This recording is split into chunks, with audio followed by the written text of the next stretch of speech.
Blog Talk Radio.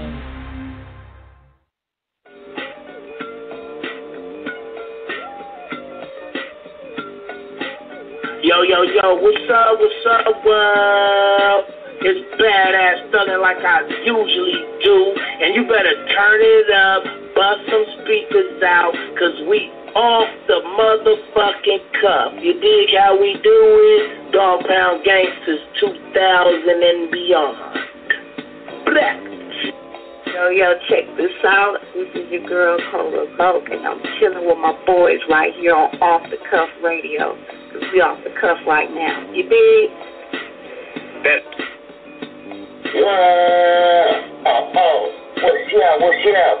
It's your boy Lil Yap from UNLV, bragging up from the river, cooling with my homies and my family at Off the Cuff Radio. Y'all be sure to tune in on Fridays and get the latest scoop and find out what's happening. You heard me?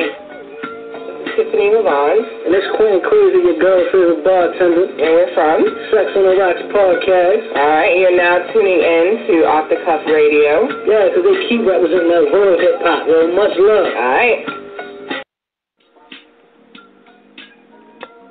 Y'all, this is Miss Irresistible giving a shout out to the livest show on Friday nights Off the Cuff Radio. And I'm live from the 704. Make sure y'all tune in for the blazing hot music. Hey y'all, this is Stacey Lachey giving a shout out to King Eric and Off the Cuff Radio. What's shaking, y'all? This is the Grand, one half of Lost Cause and 1/3 of that Drive Time thing. Sending my love to the homies over at Off the Cuff Radio. Tune in every Friday night for some real deal hip-hop conversation. These dudes are the connoisseurs of this thing. You already know what it is. BX Stand Up, HUD City, we're shaking. Peace. Yo, this is Dope Fresh to Dine, and y'all tuned in to the most raw, uncut show on radio. The Guillotine Team, Off the Cuff. And yo, Eric, Sandman, off of these clowns' heads. We're dealing with the effects of our historical inheritance. Racism. The institution exists in every industry.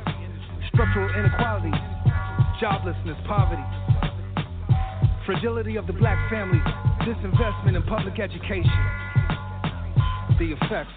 We the ones that rise like the sun, exemplify fly, sound like none. Yo. Hey, we come to elevate it. We come to elevate it. We come to elevate it. You leave them devastated. It's the fact on both sides. I'm blacker than yak and Maybachs and brown sugar, Similac, bro. Sip the celebrated, a sip the celebrated. The pressure never dated. Yo, Chuck, you share a leader's lessons. That be your sinner's blessings. Before the woo was you that told us to protect our essence. With flavor bombing sessions, a bridge for adolescence. Unwrap the gift together that proved the present was our presence. Be where the boys not. Let me make it clear. Boycott, boy shot like the buck stops there. And the fact you owe dope, reparations, manana. And middle finger to Trump from Putin and Melania. Here it comes, original digital native tongues.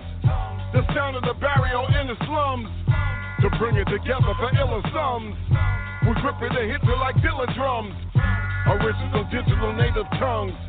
The sound of the barrio in the slums. To bring it together for iller sums.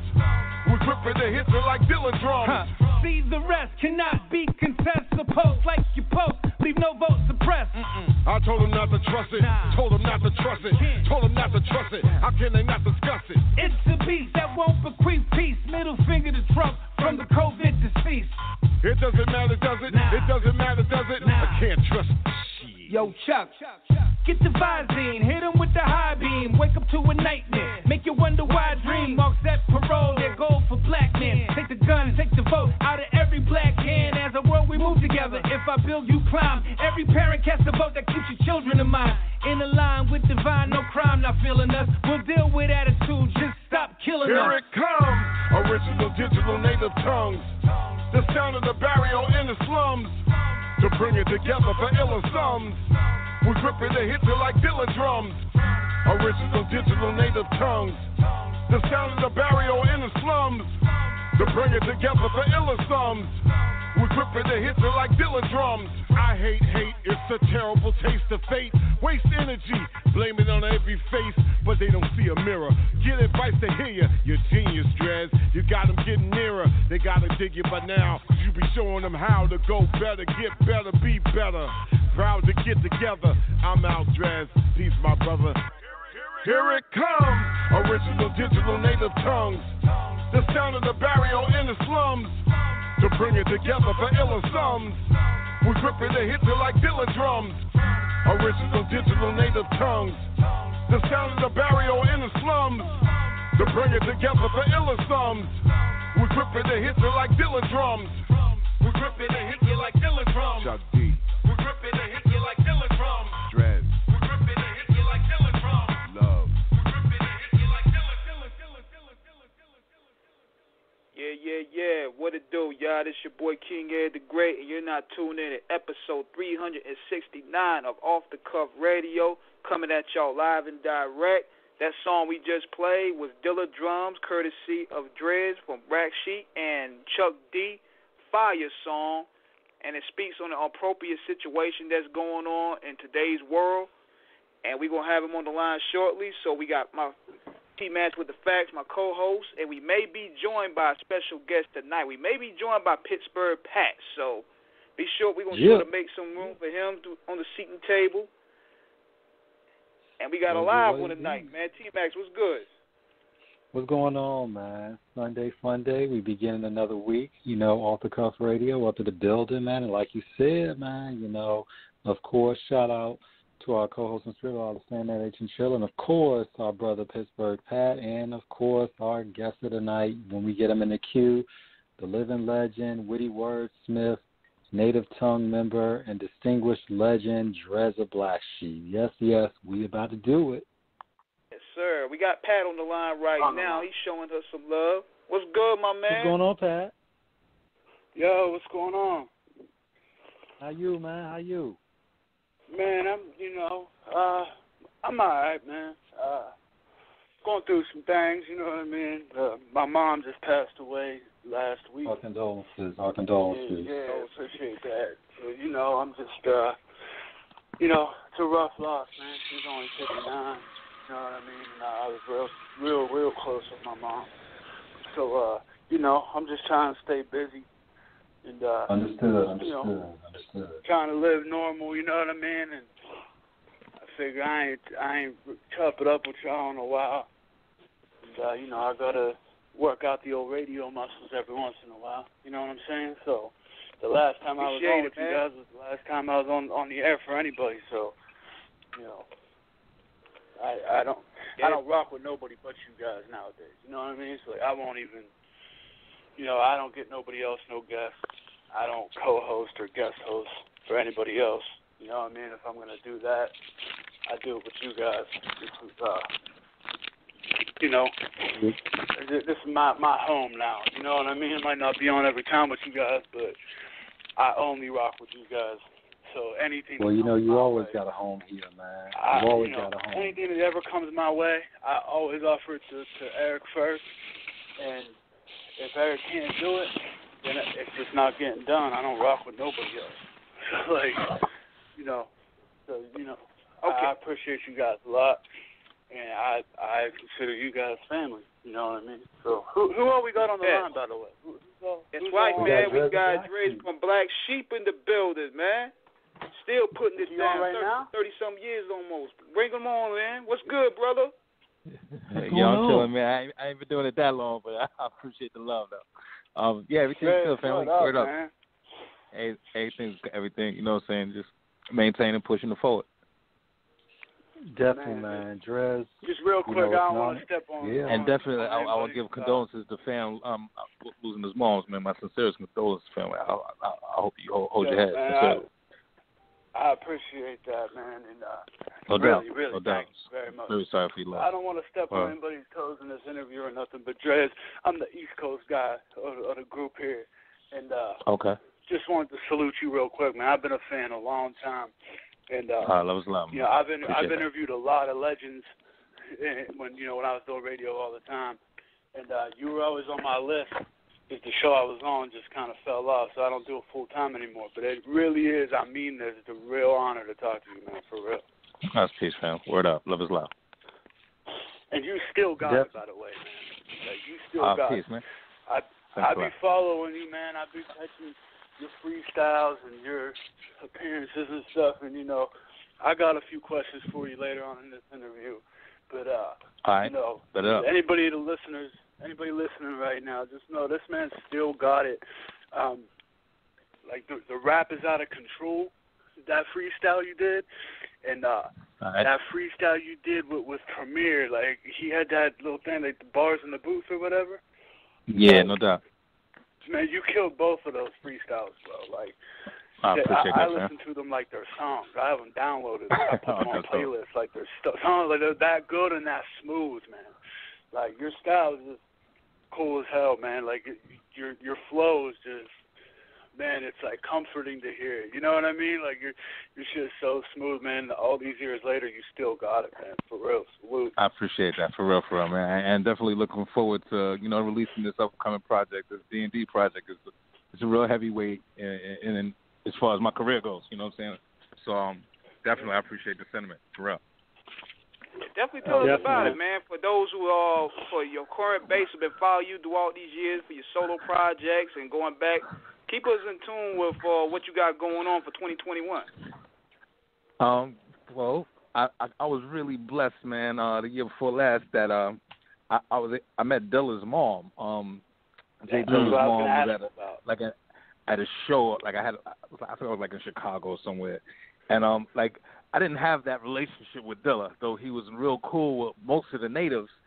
Me and him, like we kind of just met in passing, and I think it was at a time when like Black Sheep was kind of like separating and stepping away from the label. I wound up moving down south a little bit, and that was kind of when he was really around cats real heavy initially.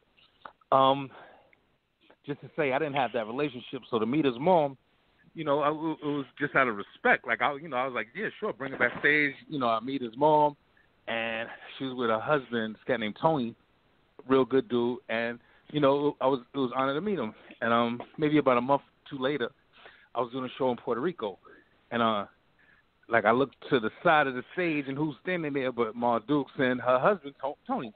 So after the set, I go straight to them, and I'm talking to them, and turns out they got a crib in Puerto Rico. They invite me back to the crib. Ma's gonna cook, whatever. I'm like, yo, that's what's up. So I hang out with them for the evening. Ma's cooking. I'm in the kitchen. She's telling me literally about her son, and you know, we just chopping up and kicking it with Tony. We smoking a little something, and just really getting to know each other on a really cool level. At the end of the night, they were letting me know that like they had just gotten back a lot of the rights of Dilla under the estate umbrella, and that they were looking for different things to do with his catalog. And so they asked me would I be interested in putting a project together from the catalog that they now had control of. That I was like, man, like I was blown away. You know what I'm saying? Like I was like, you know, like in my mind, I'm like, they could have asked anybody in the world this.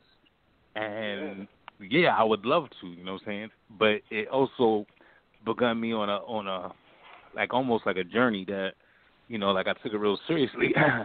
And when I got home, I started going through every interview, everything I could find, every book to YouTube video to, everything, you know what I'm saying? Every track I could find to listen to. Like, you know, like I had an understanding of Dilla and a good one coming from where I'm coming from, but I took it like 10 times beyond that.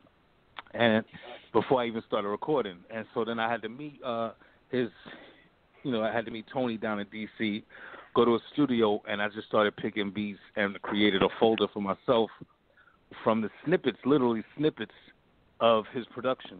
Like, that's kind of how he produced. It was kind of ill how he even put stuff together that he didn't even make these elaborate arrangements and nothing. He would just basically put the elements of a song, you know, to a track, you know, create, you know, CD, each entry was basically about 30, 45 seconds, and it would have the elements of that song, and then he'd go on to the next joint. And I guess when he would go to create it, he could just kind of arrange how he felt, or if he had a disc or whatever he was doing. But from what I was working from, I just had 45 seconds, 30-second snippets. And I created this project that, you know, using these snippets, you know, like literally, and even doing different things with them that, you know, like kind of taking a few liberties here and there. But I created this project all last year that now is like is really this really special piece of work that I got features from Bun B to Freeway to Chuck D to CeeLo Green to Jay Sands to Delta Funky Homo Sapien. Got my man Corey Guns to Source Money to Chi Ali to My Son to Jaleel Shaw. Like this is my word. Like I got this crazy project that's coming, and like cats are gonna hear me in a way they've probably never heard me, but they also gonna hear some of Dilla's stuff in a way they've never heard. And I really wanted to include his estate and Ma Dukes, off of the opportunity that they gave me. So I formed it as a group, and the group is called D&D. D&D is Dilla and Dres, and so this is like probably the first of maybe a few projects that I'd like to do, just drawn from this catalog. And the name of the project is called No Words. And I intend to release it this summer with a documentary about the making of it. And it's really a special joint. Like the Dilla drums, which you played, before we got on, it was an actual, like a leak. And I wanted to leak something, like when I finished mixing it, I wanted to leak that record because I felt like it was right before the election. And I just wanted to use it as a marketing tool to let people know this project is coming, but also to let them know, like, that the music is supposed to speak to the times and that this is a real important time in the world. And, and, it's important that we vote. It's important that we, that we stick to code and that we move together. Our unity is our strength. And, and I wanted to leak a record. So I reached out to MJ, who's really dope. And I let her know, like, yo, would you please help me send this out to everyone? Like, it's a true leak. You can't buy it. It's not available for sale. It's not even mastered. You have to be gifted it.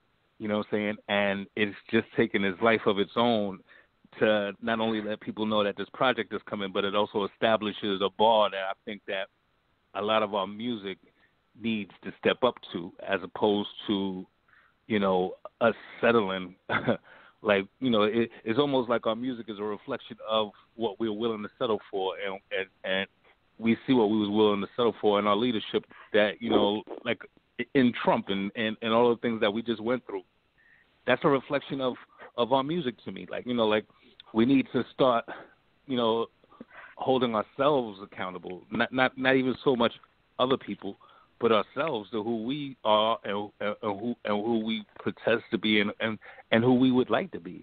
And more than anything, we need to start moving together, and just start reimagining what it's supposed to be and step to that, man. Like, like no more settling, no more just going with the flow, That's why Dilla's mom, I think that's one of the reasons why Dilla's mom came to you, is what you just said about settling for whatever. Like, if you have the opportunity to do like a real album over J Dilla, like it's an official J Dilla project. If you're gonna do that, you can't just hear some beats and rap over them. Like you said, I heard about the project like probably a month or two ago. And that's what my question was going to be, was how did you approach it? Well, you already answered it. You studied them pretty much, you know what I mean? And I took it real seriously. You know what you're doing, man. You can't, if you're going to accept that project, it can't be bullshit. You know what I mean? Like, you got to come nice. So you take it that serious, man. Like, and I think that's why they picked you to do it anyway, because, I mean, they know you're going to be nice as hell, and they know that you're not just going to be like, oh, I like this beat, let me just rap over it. Like, no, you know what J Dilla means, so you can't be whack on a Dilla project. But, they came to you because they probably wanted it to sound like you and him sat in the studio together and made it. And I think anybody that knows you knows that that's what it's going to sound like. That's peace. So, one thing, that just goes to show you what kind of an MC you are. Like, that they would trust you, because they could have got anybody to do that. Like, who wants to take that's that real, man. But and I took it really just like that. Yeah, I took it like that too. I took it real seriously, like that they did trust me to do something with their son's legacy. You know what I'm saying? Like that means something. You know what I'm saying? Word up. Yeah, so you like go on there and just spit some nice shit. Like you gotta. There's gonna have to have some substance. You know what I mean? Like. Right. And not like this album, like just anybody that's doing a Dilla project, it needs to have substance. It can't just have nice bars. It has to mean something. You know what I mean? Especially if they're going to release it as like an official Dilla project. So like the fact that it's no coincidence that they asked you to do it, because they probably knew how serious you would take it. You know. I appreciate that. I don't think anybody heard that you're doing an album with Dilla and is disappointed. You know. All right. That's peace. I think people know. And that's my word. And not to mention you added Chuck D into the mix, and Chuck, that was like the perfect piece of the puzzle right there. All right. Yeah, like that Dilla drums, like I feel good about that. But one thing about this project, like there's no song on this project that falls beneath that bar right there. You know what I'm saying? And I say that very, very very securely. Like this is this project makes me feel like when we finish The Wolf in Sheep's Clothing, I you know, and even the remix of A Choice Is Yours, like I knew we did something. It was like I didn't know what we did, but I knew we did something. And that's the feeling that I have with this project. Like it's like, you know, I don't know what's gonna happen, but I know I did something. And so, you know, like I'm just interested to see how it plays out. One thing about it, Dres, is one thing that's always been a hallmark of your style has always been just the distinguished gentleman swag of ill phonics, you know, sets around. You always had a very debonair, dope style in reference to your delivery. When we look back, you know, going over 30 years, you know, and of course, you know, the debut, Wolf in Sheep's Clothing, which just came out of nowhere and literally just turned rap on its head. I mean, as we really, you know, of course, you know, you start off the first video, Flavor for the Month, you know, Strobe Like Honey, The Choice Is Yours. I mean, and then, of course, what you and Mr. Long did was just unbelievable. But also, listening to, you know, the Dilla Drums track, you're still keeping that aesthetic of what it was, because you all came out in 1990, and this was a situation where, in 89, 90, so we're still coming off of that era in terms of that, you know, the Pan-African, you know, black movement. You know, of course, the X-Clan, Public Enemy, you know, Queen Latifah, you know, because she came along during, you know, that she made her debut around that time. So we're seeing, you know, all of this new wave of, you know, conscious hip-hop really coming into it. And it's great to hear, you know, you're still embodying and expressing it, you know, in that political fashion, as you said, you know, still keeping that standard for what hip-hop is and how we aspire for it to be a true expression. You know, from your years in the game, from where you started and where you see it now, being not only a veteran from a legend, what phases and changes have you seen hip-hop take from the music to the business and how it's marketed and promoted? That's a good question. Like, essentially, I've seen some really strong elements be established as far as the business aesthetics. You know what I'm saying? Like, I salute today. I salute the youngsters of today, and not even to say youngsters, but just the younger generation, to say that, you know, like they honed in on the business aspect of it in a way that I don't think had the opportunity to. I think, you know, our business aesthetic was us, I think, trying to monetize what we were doing. Right. We didn't. Right. There was no price tag on it prior. So we really, you know what I'm saying, almost were grateful for anything off it. You know what I'm saying? And it started establishing that, you know, okay, we're starting to get an idea of worth. And so, you know, like we had begun charging different things and begun incorporating different things and monetizing.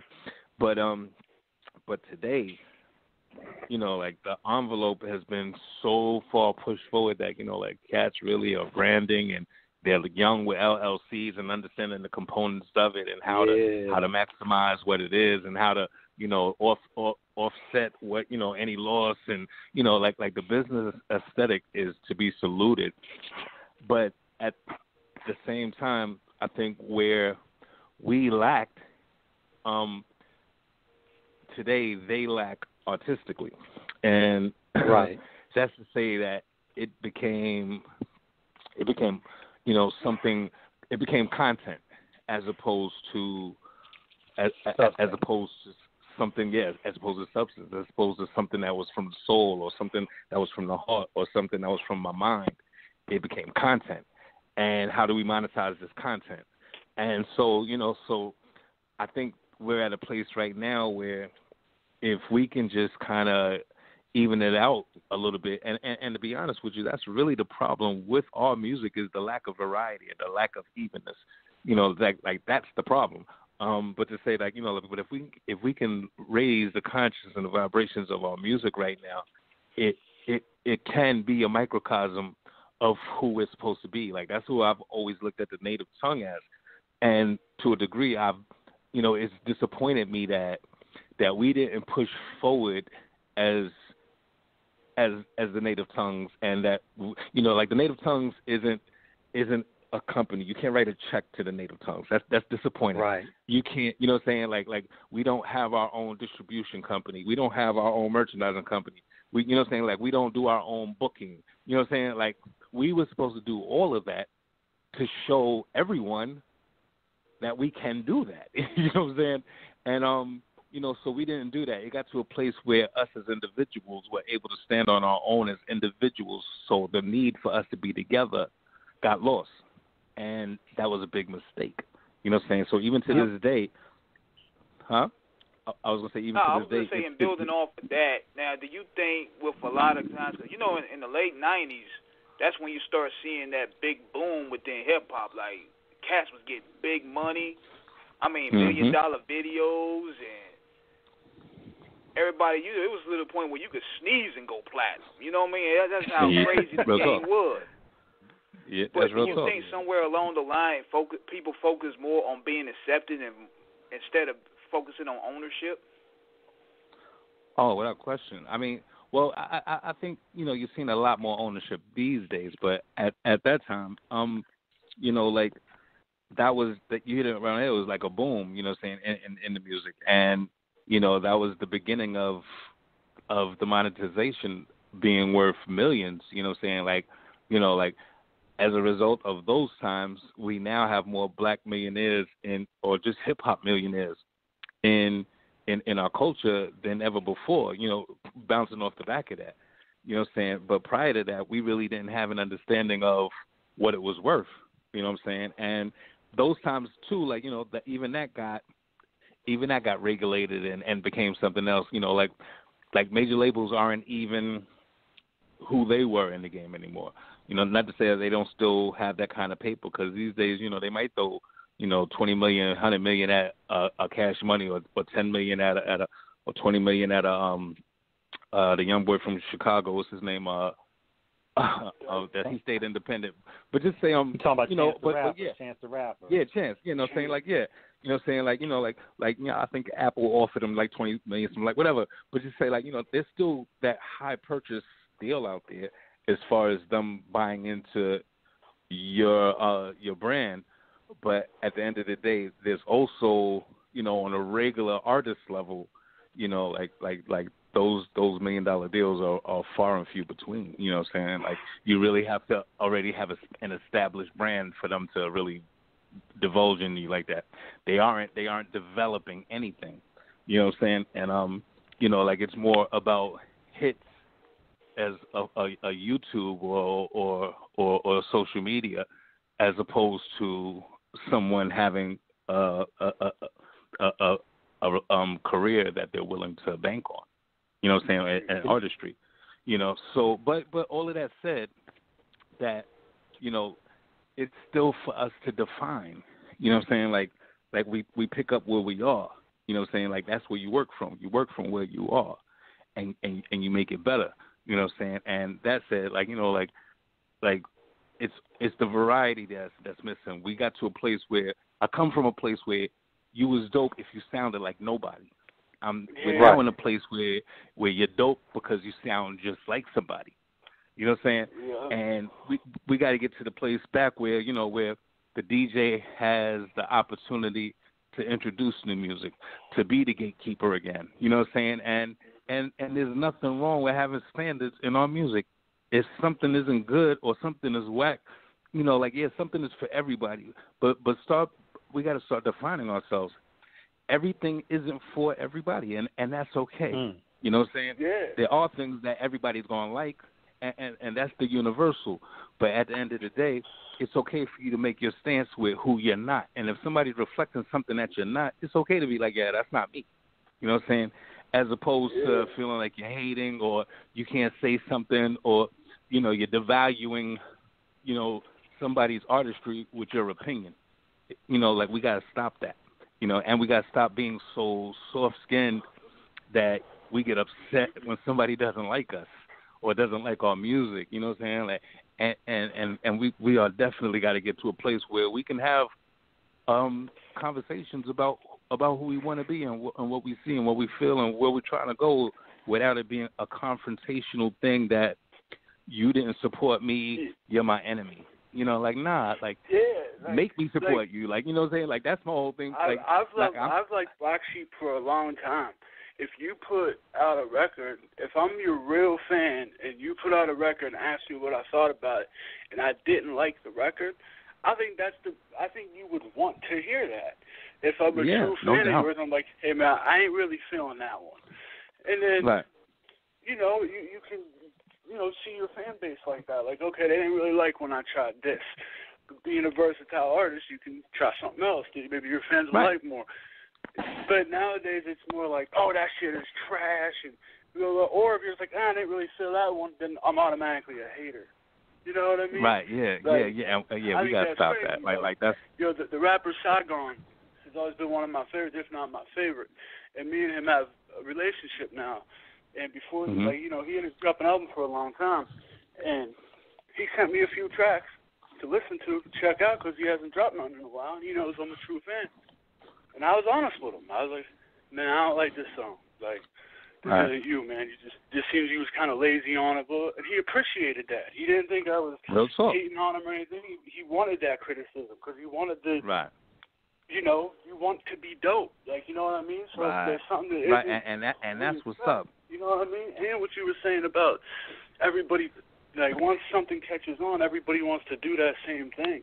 You know, if, you know, the Wu-Tang Clan got big, then the next Black Sheep album sounded like the Wu-Tang Clan, you guys would have never recovered from that. Everyone was like, man, you're whack, you're biting them. Like, and you would never recover. Nobody would ever give you another chance because you had to be unique and you had to be dope.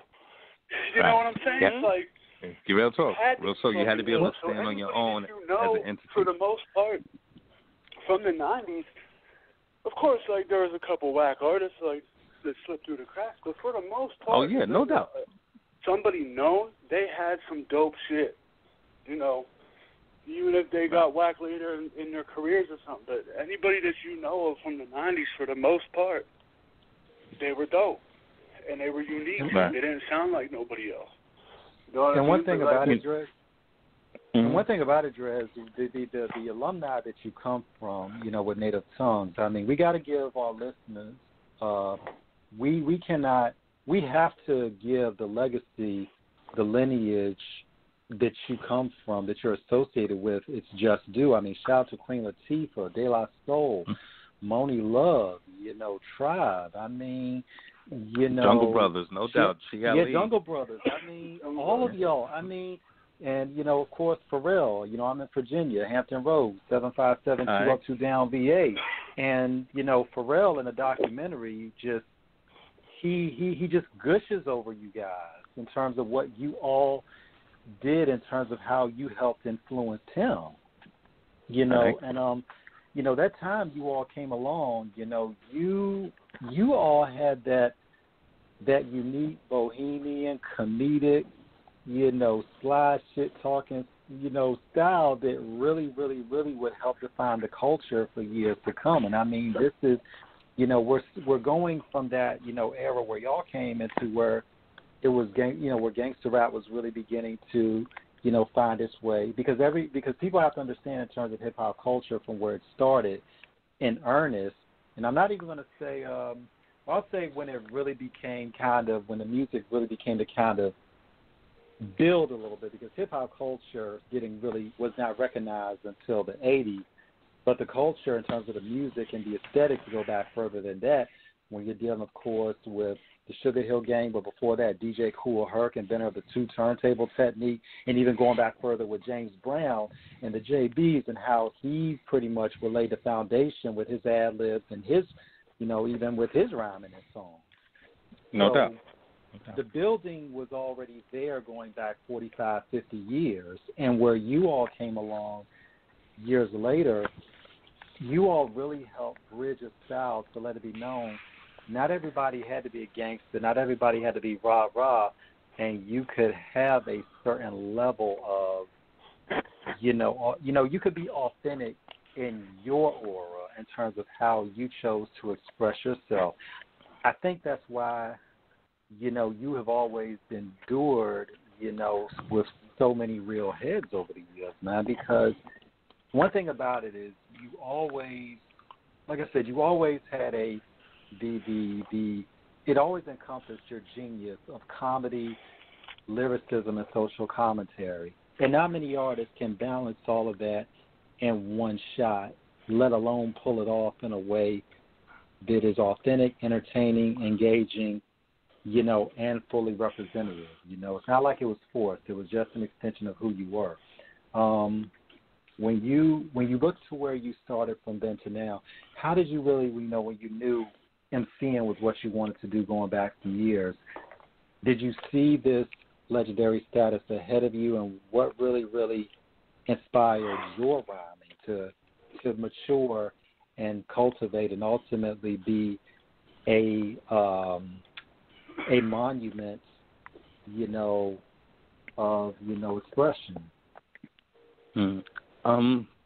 That's peace, which is so is real on a lot of levels. And as far as your question, like this is my word. Like from the beginning, for me, I always saw hip hop as exactly that, an extension of who I was. You know what I'm saying? Like, to be a kid, like, me as a young child is me growing up on my parents' music.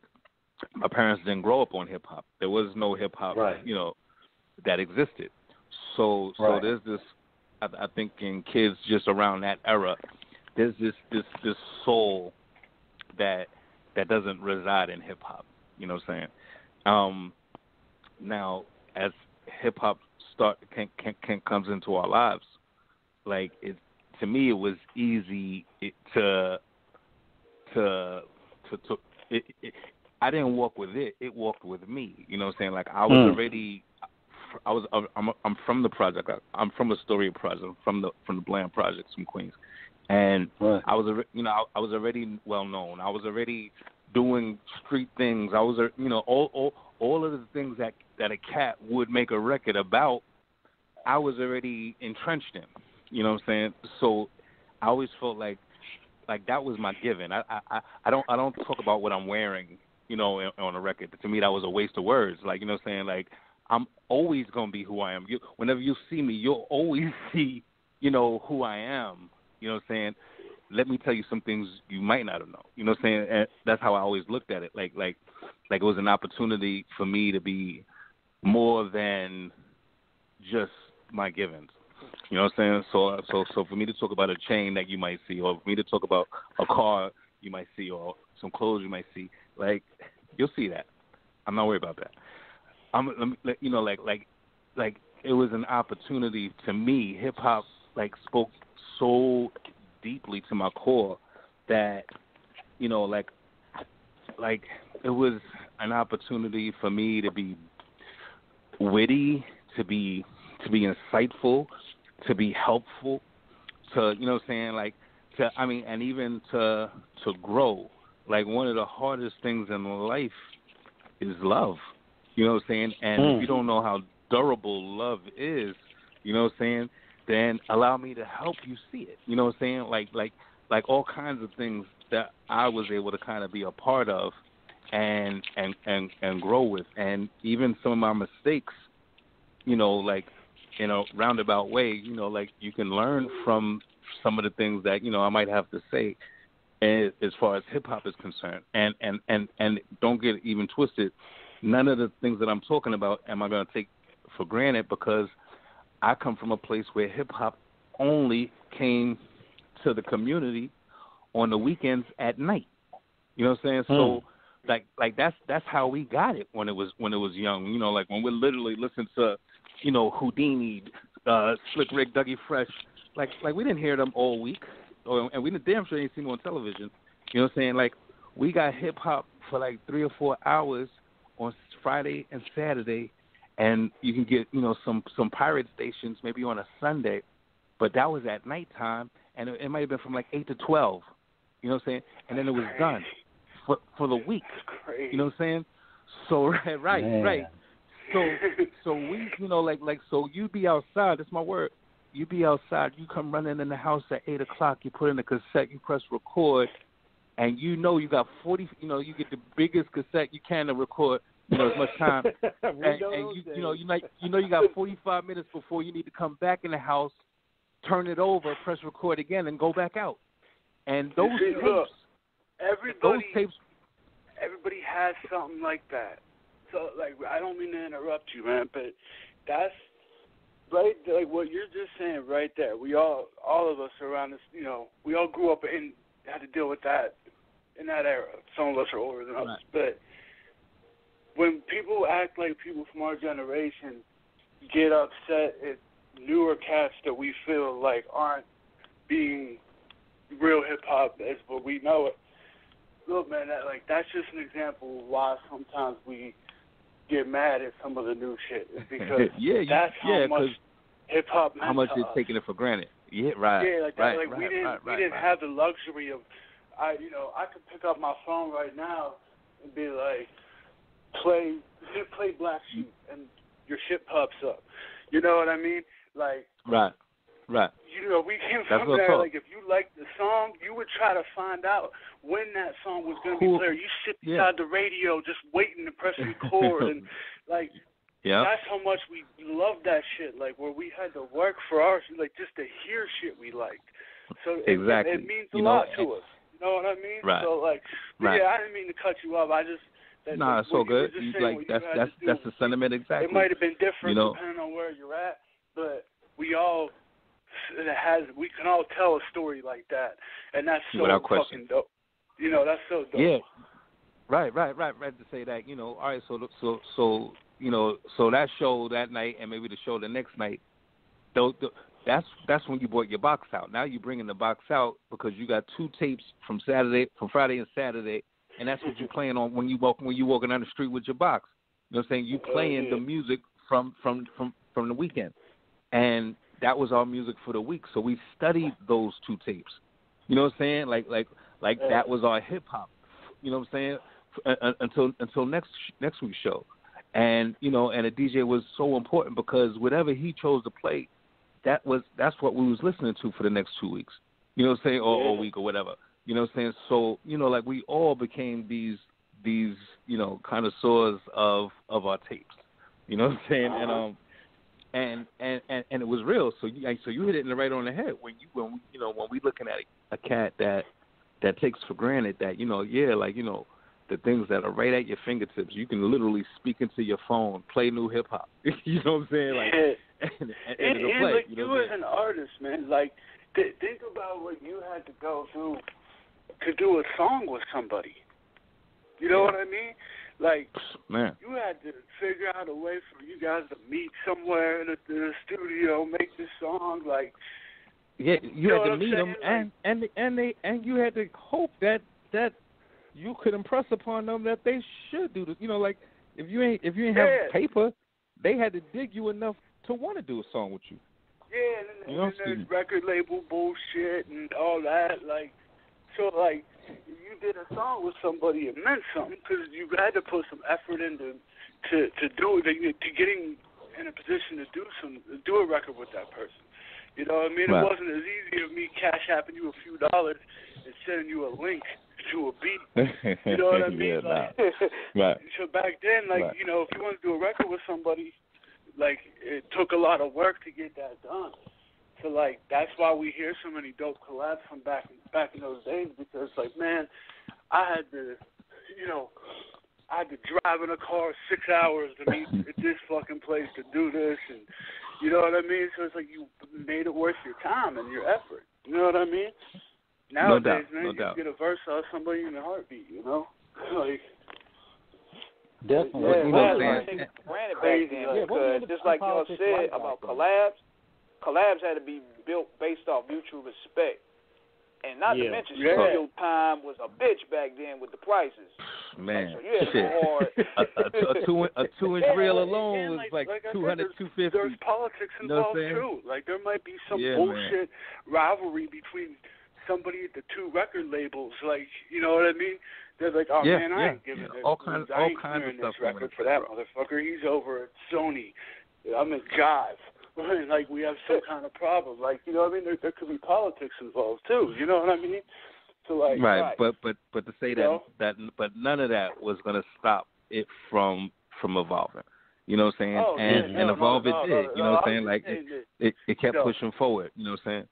And so like that even brings into like case the hard work you guys put in, and a lot of artists back then were getting fucked too. You know what I mean? A lot of people got screwed over. I mean, that's the music industry. Too. So like, for industry, the era before that one too. Shit. A lot of these guys to be in the positions they're at now, they don't even know that shit.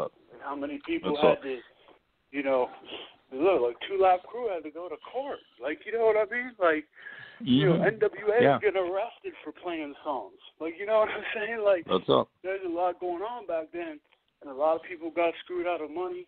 You think all these dudes have money when you see them on TV. A lot of them didn't get shit. You know what I mean? Real talk, bro. That's nowadays, hell, if you're a hard artist and you're consistent, they might offer you to run that business with them. Like, you know what I mean? Like a lot of rappers got put in great positions now because of all the struggles artists went through back in the day. You know what I mean? Yeah, and the knowledge that they acquired. Real talk. One of the things I definitely want to piggyback off what we're talking about though is ageism in hip hop, and I want to say this: I don't dig it. You know what I'm saying? I really don't dig it to the degree that I want to school the younger generation in front of me. Like one of the things that was real important to, especially cats in my era, was to respect the cats that came in front of us, and it was a simple theory that, you know what I'm saying, like we understood. Without them, we wouldn't be having this opportunity. You know what I'm saying? And we saw, you know, that you know, like there's always a changing of a guard and this, that, and the other, and the culture's always advancing, and there's always going to be a younger warrior. So that being said, I want to impress this. Like people's attention spans are really short these days. You know what I'm saying? And that's true. You know, I hate when I hear a younger cat say, you know, like I really don't mess with them older cats. Or I really don't mess with them older kind of beats or this, that, and the other. Like it's unfortunate when I hear things like that when the thought pattern should be quite the opposite. The thought pattern should be, yo, let me introduce y'all to my influences. Let me introduce y'all to the cats that me want to do what I do. Let me make sure that my influences let me, you know, that they're okay. Let me rock a song with them. Let me put them on something. Let me have them open for me when I'm in their town. Let me, you know, invite them out or whatever. Because what that does is that sets the precedence that in this quick, you know, this where everybody's turnover is so quick that in 5, 7, maybe 10 years, if you're lucky, and you're the older artist, you've set a precedence that the younger artists can follow. And they're inclusive. They're not looking at you as, I don't really mess with them older cats. They decide, you know, like everybody's acting like they invented something when they're just an extension of something. You know what I'm saying? And to be inclusive is to not be divided. It's to not be conquered. It's for all of us to stand together. It's for us to be on code. You know what I'm saying? So that being said, I hope the cats that hear me, the younger artists, like I want to know why you dope, if you're dope. So who helped you? You know, who did you see that made you? You know, and that person that you looked at, make sure that they okay. Make sure that all of your influences are a part of your story. You know what I'm saying? And that y'all move together. You know what I'm saying? Because that's what you're gonna want if God blesses you with the opportunity to become an older artist. You know? You know, Dres, that's deep because we talk so much on the show about that so much because when we look at rock and roll, when we look at classical music, there is such reverence, such respect for the legends. And King and Pat will tell you this is something I've always had an issue with. The hip-hop culture always seems to be the only one that is intent on pushing the legends out. And I guess you could look at it from a trajectory in the psychology of how a lot of these younger artists have come into the game. You all came at a time where, in terms of what it meant to be, a lot of these youngins don't know. We've had so many legends on the show that have shared this sentiment as well. Youngins didn't really know nothing about in terms of actually having to step up in a record label office and do an audition, in terms of the footwork, networking with a lot of these DJs and just being around the hoods and really just getting, social media was not then what it is now. I mean, we came up all at a time where social media was non-existent. So it was literally word of mouth in terms of your niceness. So what we're seeing now, and this is just, my view, which is not the absolute or the, definition, is that where you have social media, as you said, about how everything is such a microwave society, everything has been processed. It is so accelerated as opposed to being aged in terms of where it actually is the right time. It's rushing out before it's matured, before it's culture. So now you have a lot of these younger artists with YouTube, with Instagram and Twitter, which we love because it helps us to meet people like yourself. But what's happened is they have taken that perspective from that express lane to fame where they feel like they have already validated their success by a certain pseudo-celebrity that has already been known. And see, a lot of these youngins today don't understand. There's a difference between being famous and infamous. Just because you're a celebrity doesn't mean it's for the right reason. Right. Another thing that go ahead, you back what you're saying, not to interrupt you, but one of the things that goes so in the vein of what you're saying is they've mistaken likes and views for sincerity. You know what I'm saying? Right. Like and honestly, this is my word. I wish we could take likes off of YouTube. You know what I'm saying? Like or views. You know, so I wish we could take that off of YouTube, and that we didn't know it had 5 billion views, whatever, because that's become their credit card for validation. And at the end of the day, we don't need to know that. Like, if you're on something, it should be because you like it. If you go back to something, it should be because you want it, because it stuck with you. You know what I'm saying? Not because 5 million people viewed it in 7 hours. You know what I'm saying? Like we've gotten so caught up in in the aesthetics that sometimes we step away from what it is and find ourselves being inundated with things that we'll start repeating only because we've been inundated with it, not even because we like it. You know what I'm saying? And and that goes in exactly in the vein of what you're saying.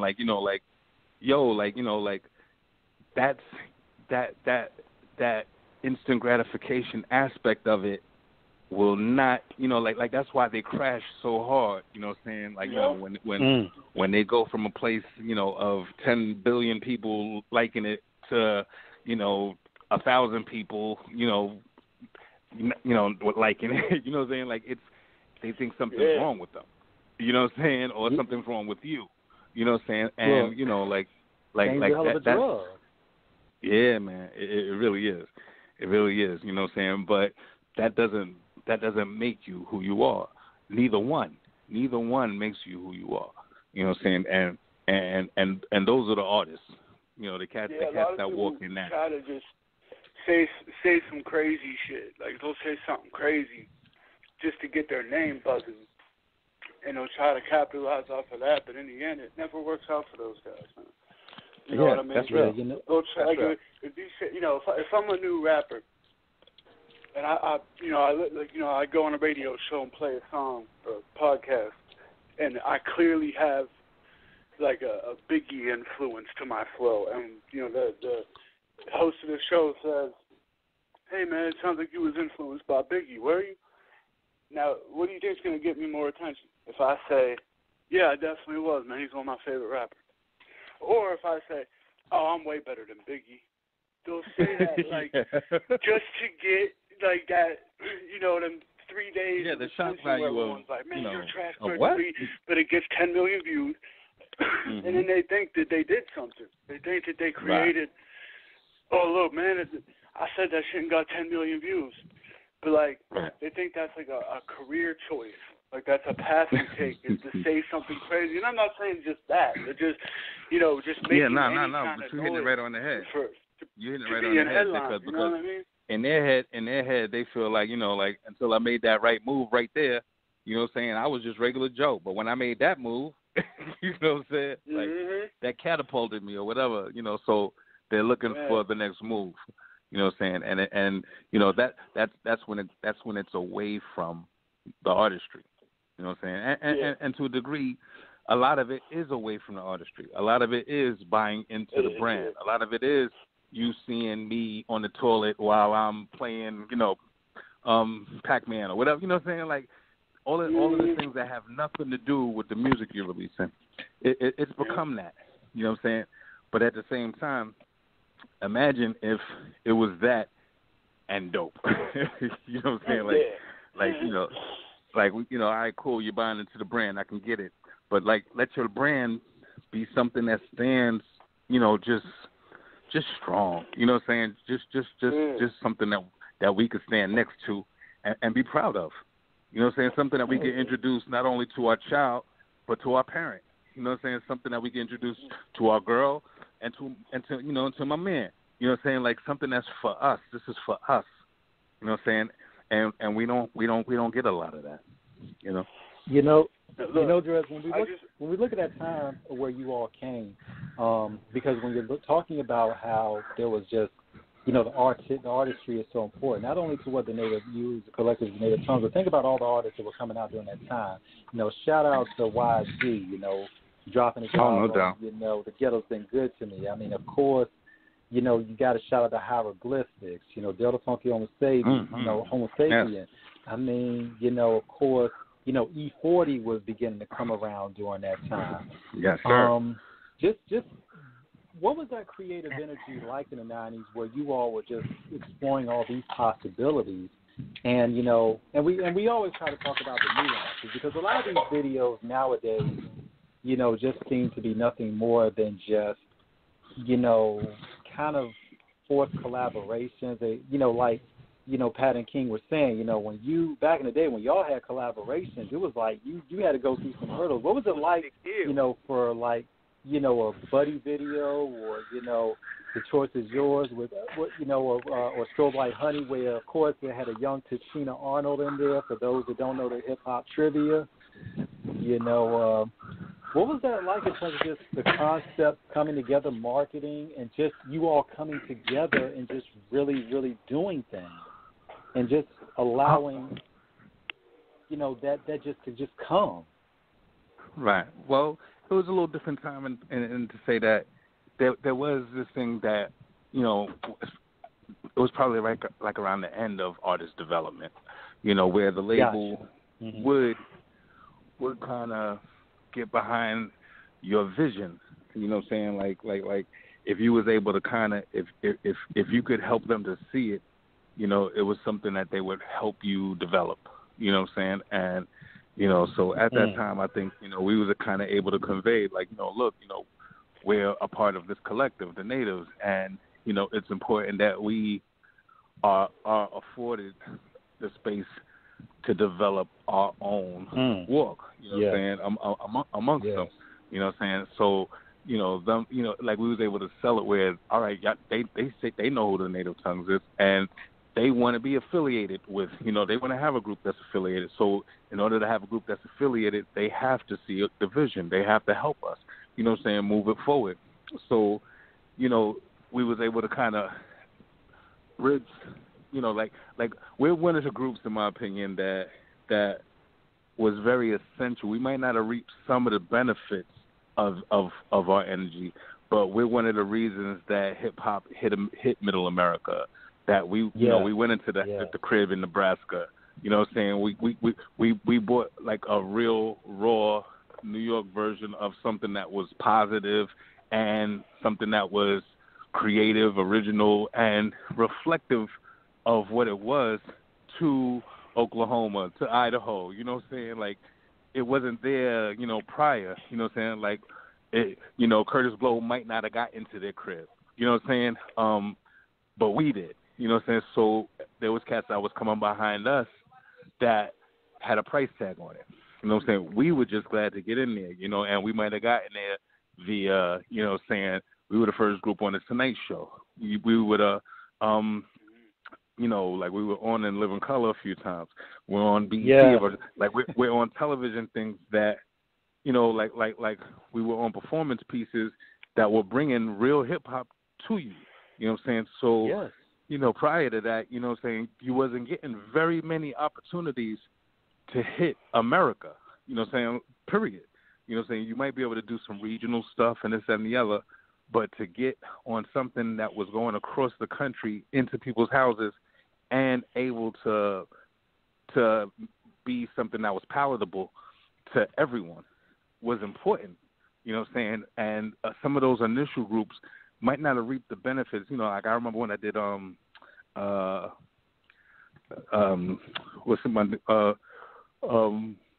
wasn't Tonight Show, but what's my man's name? Semi. What's Semi's name? What's it? Jeez, I'm fucking getting old for real. It's okay. No, what was the year and then channel, a time period? Because you had a lot of those guys. No, like Rick the Night Show, the brother that had the Eddie Murphy's man. Arsenio? Yeah, I couldn't think of Arsenio's damn name. God damn. Arsenio. We got you, Pat. We got you. Yeah, right. Right. That's what's up. But just say so like I remember doing Arsenio, right? And like cats, my mom like hit me like, yo, I just seen you Arsenio, like, like, so you good now, this and the other, like, and I had to explain to my mom, like, yo, Ma, like, an appearance on Arsenio, I made $300. You know what I'm saying? She's like, what? And I'm like, don't get it twisted. Like, I'm hoping at this point that it pans out in sales and just me getting shows and this and the other. But my appearance on Arsenio made me $300. You know what I'm saying? And like the perception, and it might be different now, for a television appearance. I have, like as far as something that's viewed in millions of homes, but at that moment in time, that's all it was worth to me as far as that moment in time. But that doesn't mean that you don't do it. That doesn't mean that it doesn't advance you as an artist. You definitely reap benefits. You're promoting. Now your sales do go up. Your shows do jump up. But that doesn't mean you've made it. So a lot of times the perception is that if you see somebody doing certain things that they've established something, and it couldn't be further from the truth. That still is. I'm still built. That's building, and you hope it pans out. You hope that leads people to like what they're seeing and to translate the sales or to shows or the merch. But it doesn't always happen, and it's all a process. You know what I'm saying? So like you learn real early that don't get caught up in the semantics. Do the work, just keep getting better. Do the work, keep getting better, and keep your finger on the street. You know what I'm saying? Keep your finger to to what's dope, and don't let other people define what's dope to you. You know what I'm saying? Like at the end of the day, like I remember what's his name? What's this dude? All Gold Everything came out, and Trinidad James. Yeah, it's my word. Like, I remember he came out, and this is my word. Like, I don't know, kid. There's none of the above. And I'm not trying to, belittle any, my opinion is my opinion. But I'm definitely one that will voice it. And so he comes out, and I got a crew. I'm in Harlem, literally in Harlem. And there's a crew of cats my age trying to tell me how dope this record is. And I'm looking at them all like, yo, like, this is my word. Like, I don't know this kid, is that the other. But if y'all get away from me with this, y'all sound crazy. Like, y'all sound insane. Like, are y'all serious right now? And and of course, they were serious, and it was a big record for kids and this and the other. But at the end of the day, like maybe a month or two later, he was overseas, and they had him do a bit of freestyle at the radio station. They filmed it, and it's my word. Like, I've never heard a worse rhyme in my life. You know what I'm saying? And I made sure everybody that was trying to push this kid on me, like, I was like, yo, this is what you're supporting. You know what I'm saying? This and the other. And that's to say that, and that's not to shit on dude or nothing like that. I hope he's a much better artist. I hope that he took it the right way and got better. You know what I'm saying? Yeah. But at the same time, it always will be what it is. You know what I'm saying? Like, yo. He didn't get better. Dres, I got to say this while it's on my mind. I got to say this too while it's on my mind because this is something that when you said Trinidad, because there were so many points I wanted to hit on. First off, we got to shout out Arsenio Hall because Arsenio put on so many cats. Artists. I mean, shout out, for the Eric Gales band. I mean, when he did the Ice-T interview, of course, when he put Minister Farrakhan on the show. Right. Yeah. A lot of things advance the culture, man, and you might not notice it then, but when you get step back and look at it, you're like, wow. Like, if it hadn't been for that, for these things right here, we wouldn't have moved forward. And you being so open. I mean, sometimes as fans, you don't even realize certain things. Like, real talk. I mean, there's a lot of comedians that I like today, and they're huge. I might have just saw them on just some random show one time, and then I saw them again somewhere else, and I was like, oh yeah, I remember this dude from that other show. And then, next thing you know, it's 5 years later, he's a well-known dude, and you're like, oh, yeah, I heard him through this show. That used to happen to me with music and comics all the time. Like, I might not even really be paying attention to Arsenio, and I'm watching it and see someone on that. And people in the next 2 generation. weeks later, they're on another show. I'm like, wait, I think they was on Arsenio, too. I hear the song again, and I'm like, oh, okay. And, a couple years later, they're huge. And you're a big fan. Yo, oh, yeah, I know him from this place. You know what I mean? Peep this. When I was writing rhymes for the first album, I would go to this park in New York called Washington Square Park, and it's a park downtown Manhattan. Like a lot of the neighbors, we would meet there a lot of times. So I'd be in this park a lot writing rhymes. Now in this park, it was like a real bohemian type park. You know what I'm saying? A lot of hippie types and dreads. Like just a lot of free love type shit. Anyway, this comedian would come through, and he he would kill him. Like he would have damn near half the park around him, you know what I'm saying, and just be hilarious. At the end of his show, he put a hat out and cats stormed out. He made good money. Anyway, his name was Charlie Barnett. He started bringing this young kid, to open for him, to help him, like the kid was funny, this, that, and the other, and together they would kill in the park. But Charlie Barnett was a headliner, and he brought this kid to kind of open up for him. That kid was Dave Chappelle. Wow. Damn. You know what I'm saying? So you hitting the red on the head. You know what I'm saying? Dave like you hitting the red. Dave just told that shit. Yeah, well, this is my word. I used to be sitting in that park writing around for about that. Yeah, that's crazy. I think Dave not Unforgiven, because he tells a story on there about this comedian that was a club owner in D.C. heard him tell a joke, liked it, was like, yo, can I borrow that joke? And then he just kept telling the joke. Dave was so young, he was like, yeah, go ahead and borrow the joke. And dude just kept telling the joke. So when Dave asked him about it, dude was just like, man, fuck you, it's my joke. Like, you know what I mean? And I heard another comedian tell that story about Dave. Well, then yeah. I'm pretty sure they started talking about how he was going to Washington Square Park. All right, yeah, no, that's my word. Like, was doing like shit there, yeah. That's my word. I literally was writing on Wolf in Sheep's Clothing, and, you know what I'm saying, I would see him, like, back then, you know what I'm saying, but you never know who someone's going to be, you know? Yeah. Like, at the end of the day, like, you know what I'm saying? Yo, one thing about it, too, Dres, when you're talking about... I have to do this. I have to do this. I've interviewed a lot of Queens legends, and so, like, this is great. Like, it's like bucket list type shit, getting an opportunity to talk to you. Thanks a lot for coming on. I have to do this to you, though, man. I need your top 5 Queens all time. Oh, all right. Geez, Queens. I love Queens, man. I'm definitely a Queens kid. I'm gonna put LL. In no particular order, but LL. Okay.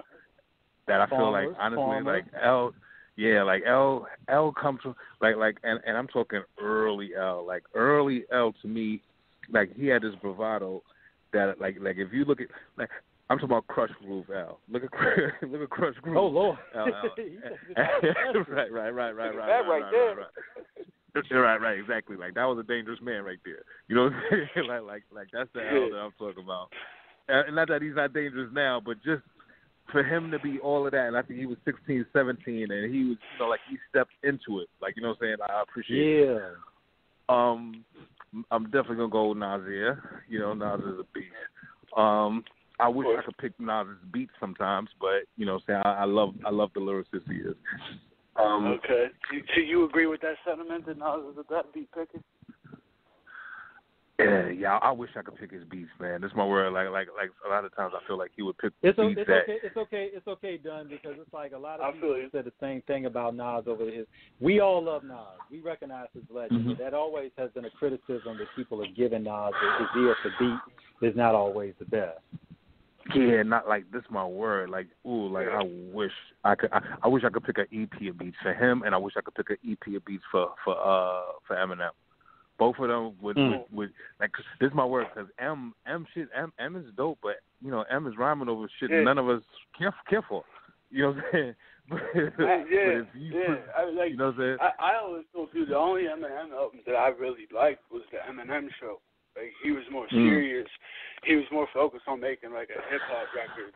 Like, you know, it wasn't the content wasn't, I'm eating mushrooms and shit and beating up old ladies. Like, you know what I mean? He wasn't trying to do that shit anymore. And he was doing serious shit. But then after that, man, I just to me, can't there's an album that he has that he hasn't given us. You know what I'm saying?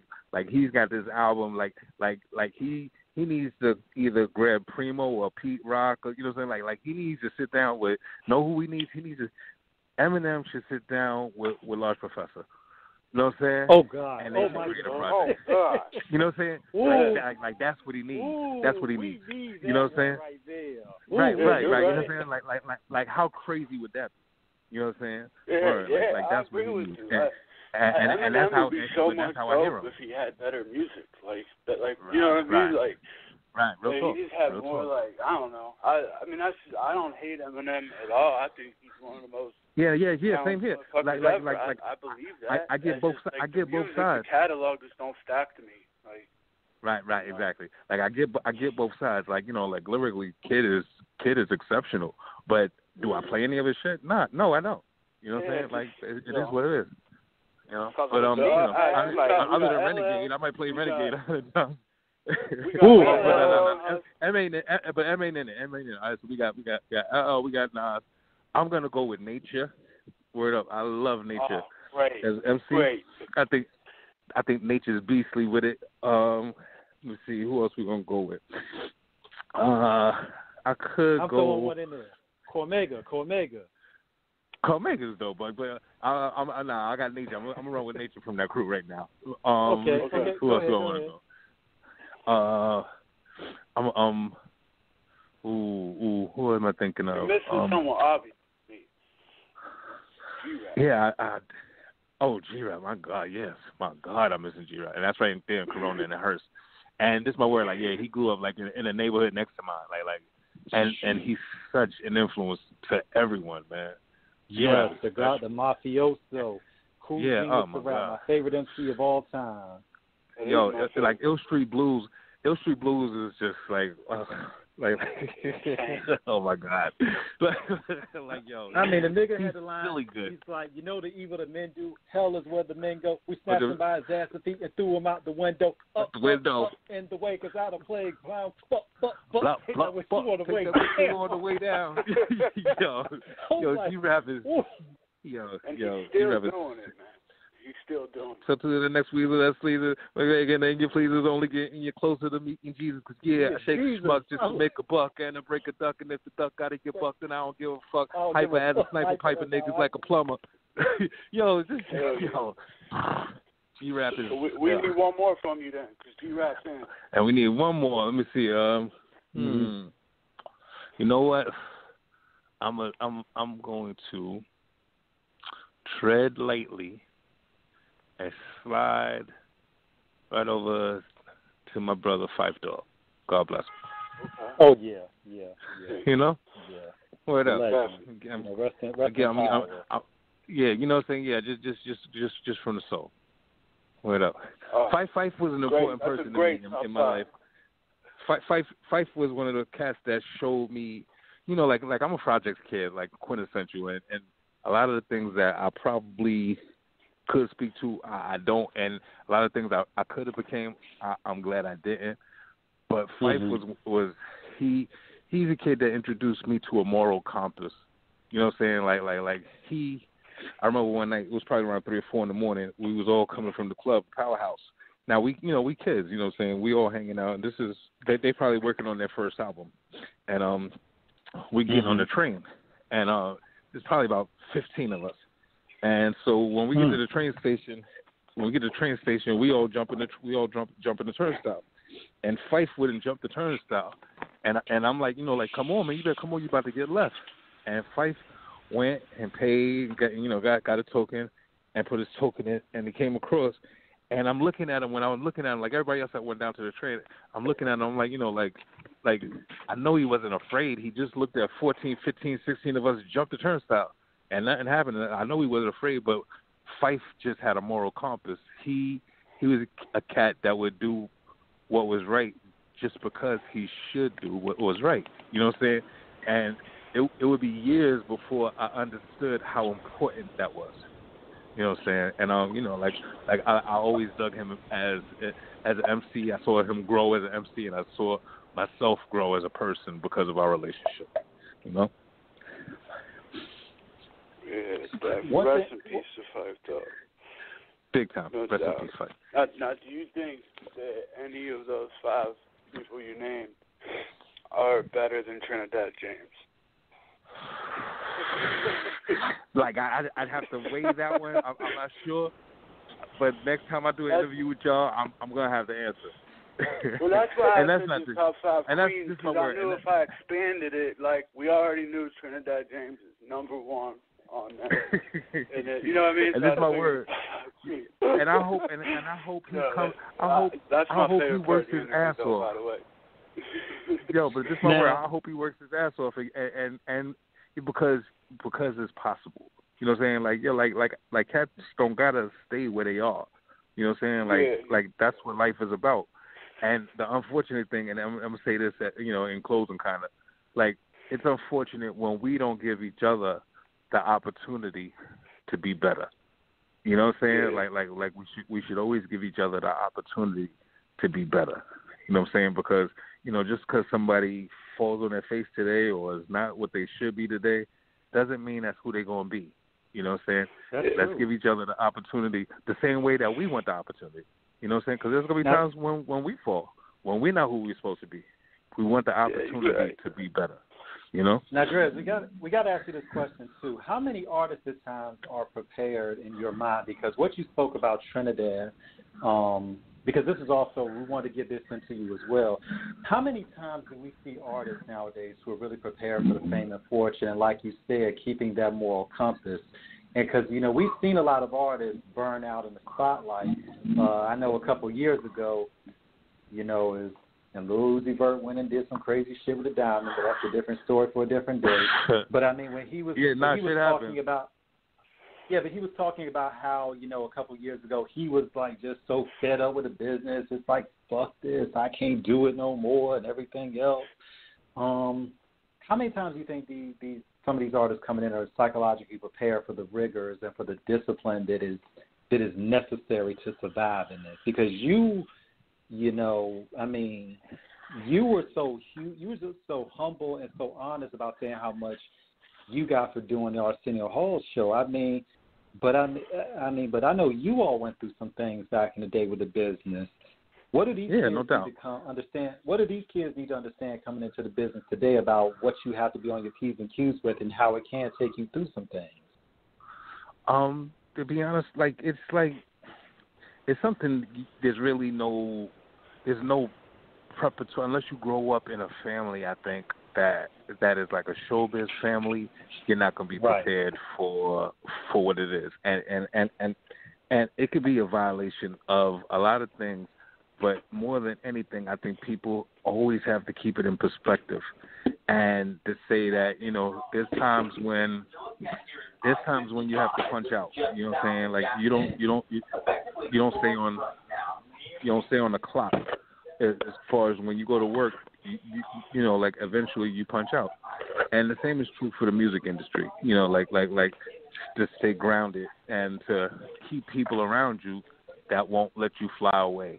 You know what I'm saying? Like it's important that you keep people around you that know you before you start believing what people believe you are. You know what I'm saying? Ooh, you know, because there comes a point where everybody thinks you're this, and you start believing you're this, and the people that know who you are, you don't want them around you because they know you're not that. You know, and you can't fall victim to that. You know what I'm saying? You stay grounded and you work hard, you know, but you keep it in perspective. There's people, you know, imagine who you would be without it. And if you're cool with that, then, you know, then step away. But if you're not cool with that, if you realize, oh shit, I've been given an opportunity to do something that I've only dreamed about, and I need to manage it. You know, like once you have that perspective and you lead with that, then you start being able to identify the things that are going to keep you grounded and identify the things that are going to float you away, and you'll start making better decisions. You know, it's okay to partake in a little bit of everything, but do everything in moderation, you know what I'm saying? And don't you know, like, don't allow yourself to not see yourself as you are walking in the door. You know what I'm saying? Always see yourself, always see who walked in the door. You know what I'm saying? Like you don't get it twisted. You're going to grow and you definitely will evolve and all of the above. But always remember who walked into the door. You know what I'm saying? And that'll help you, because that'll show you where you're trying to go. You know what I'm saying? Like a lot of people lose vision of where they were trying to go, and they just buy into this moment in time, and they don't want this moment in time to ever end. And of course it ends, and now you're struggling to, you know, it's almost like, you know, like a crackhead's first hit. You know what I'm saying? Like you're struggling to get that first hit. You know what I'm saying? Like, and if you just smoke weed, you'll be okay. You know what I'm saying? Like just smoke weed and you'll be okay. Like, you know what I'm saying? Like it can be managed, but you know, but you got to step back sometimes. You know, like you can't be you can't be that person all of your life and be happy. You know, because this is my word. I know some of the cats, you know, that we all know as far as artists, and I wouldn't trade with them for nothing in the world. Like I don't care about having $100 million if I'm just empty inside and nothing around me is real, and all of my relationships are transactional, and everything I have has to be paid for and kept up, and you know, like I'm always questioning, you know, the reality of my reality. Like, later for that shit, man. Like work hard, be happy, you know, enjoy your family, enjoy your friends, and you know, like I like going to a supermarket and scratching my ass and not being on TMZ. Like I know what that's worth. You know what I'm saying? Yeah. You know, and you know, some people are cool and with I it. feel like the type of music that you do, it reaches who it needs to reach. You know what I mean? Like, right. And I mean, I'm sure. I don't know. Obviously, I don't know the feeling, but I mean, you know, like we said, everybody got a short attention span. There's people that are here 1 minute, gone the next. Like, if you just consistently sell the same amount every single time, at least you know that you got those people rocking with you. All those people know your shit. They're actual real fans. If you sell a million today I feel like and one you of the make most... one false move, everybody just abandons you and on to the next move. Real talk. And you didn't have that intimate with your fan base. You were just used to seeing, you know, stadium full of people. You know what I mean? But I'd rather have that 30-year career where I make enough money to live on. Right. And right. I know, you know that my music's reaching the people that it needs to reach. And, you know, my fans are real fans. You know, if I put out a record that they don't like, they're still coming back next time. You know what I'm saying? Yeah, like, no doubt. That's real. That's real. Like, you know, I just feel that that's a better way. You know what I mean? Like, I just my word, bro. Platinum the first time and then they disappear. You know what I'm saying? Right. Like, right. You know, I feel the same way. You know what I'm saying? I feel like I'm one of the luckiest people in the music industry. Like, I've literally been Black Sheep Dres longer than I haven't been. And, you know, I get to go around the world and do shows. And, you know, and, yeah, you're right. I put out music and under my own label. I have my own label called Pool of Genius. You can check me out at poolofgenius.com and check out some of the solo projects I've dropped, videos, merch, all kinds of stuff. Poolofgenius.com, you know what I'm saying? And just to say, like, you know, like all of that stuff I own, you know what I'm saying? And it might not be on the platforms that the first album might have saw. But you're right, you know, I have people globally that rock with me, and it's afforded me to be me for a lot of years now, and I'm very grateful. Word, and like I said, man, I'm one of the most fortunate cats in the world, in my opinion, because like I said, I know the various ways it could have played out, you know. So I'm very. You got 2021. You got an album with J Dilla. That's the illest shit in the world, man. You know what I mean? Real talk. That's the dopest shit ever. You know what I mean? Like, when I saw that, I was just like, damn, man. Like, that's one of the coolest things I've seen in a long time, man. Like, so for real, congratulations on that. Because like you're a true hip hop cat. Any true hip hop cat knows what J Dilla means. You know. And like I said, as a fan of both of you, like, you know, I already knew the level of seriousness that you would approach it in. And you said it tonight, and, like, it's just, like, of course you would do that. Like, you know what I mean? Like, we got somebody that's going to care about this project and not just rap over it. Like, you know what I mean? So, like, that was great news as a J Dilla fan, because once somebody passes away, you never know what's going to happen with any music that comes out. You know what I mean? Like somebody could just try to put, like, the most popular guy on the beat and stuff. You know what I mean? So, like, for them to give this record to you, man, like, that's crazy, though. That was peace, no doubt. I think that they did that because they knew the level of care you would have for it. You know what I'm saying? But, that's peace. And Dres, we got to speak on what you said too about. Oh yeah, go ahead. Yeah, but we got to speak on your career too, because like you said, I got the Source magazine. I got to dig through it, but I remember that quote you said years ago. You said you were blessed that you haven't had a job since 1990, and you've been able to do this and make a great living doing it. You know? Yeah, man. Like, you know, like it's. I never saw that in 1989, 1990. Like, I had no idea, you know what I'm saying? I didn't know how it was going to play out. You know, I hoped we would do well. But, you know, even with the initial successes, you know, it's another thing to be here, you know, 28, 29 years later, you know what I'm saying, and talk about a new project and, you know, shit, I leave, you know, I got a show in Boca Raton on Monday, you know what I'm saying? Like, you know, like it's just, Florida, but, you know, like, Yeah, right. Yeah, like just to say, like, you know, but I be all over the world. I'm rocking with Dayla. You know, I mean, whatever. Like it's just been such a beautiful ride for me. You know what I'm saying? And don't get twisted. It's had its struggles and it's had its, you know, definitely moments of self-reflection and all the above. But it's been really cool though. You know, for real, for real. Yo, fellas, this is my word. My wife is looking at me like. It is Valentine's Day, and if you don't get let me just get this out real quick, and I'll let everybody else rock out. But, bro, man, I haven't been on the radio in a while, man, and, you know, I came back on tonight. I didn't even know you were going to be on the show until, like, 10 minutes beforehand.